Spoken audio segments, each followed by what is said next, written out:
అమెరికాలోని Texas real estate రంగంలో భారీ మోసం బయటపడింది. డాక్టర్స్ నుంచి $1.3 మిలియన్ ని కొల్లగొట్టేశారు ఎన్ఆర్ఐలు.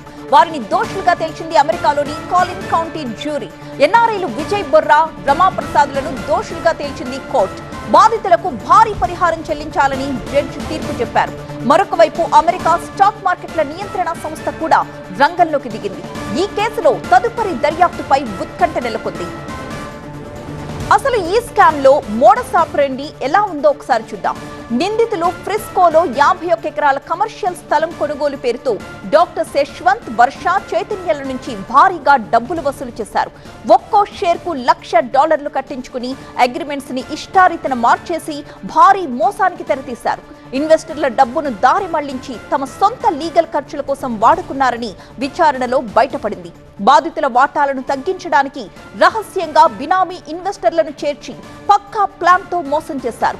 షెల్ కంపెనీస్ ద్వారా భూముల్ని అక్రమంగా చేతులు మార్చి గుట్టు చప్పుడు కాకుండా మరో $1,00,000 జేబులో వేసుకున్నారు. ఈ వ్యవహారంపై సుదీర్ఘమైన విచారణ జరిపిన కోలిన్ కౌంటీ జడ్జ్ కింబర్లీ లాసెటర్ నిందితులపై తీవ్రస్థాయిలో మండిపడ్డారు. విజయ్ బొర్రాపైనే $4,50,000 జరిమానాతో పాటు భారీగా వడ్డీ కూడా కట్టాలని తేల్చేశారు. ఈ తీర్పుతో గతంలో వీరు కొనుగోలు చేసిన కోట్ల రూపాయల విలువైన ప్రాజెక్టులను సైతం ఇప్పుడు జప్తు చేయొచ్చని అంచనాలుస్తున్నాయి.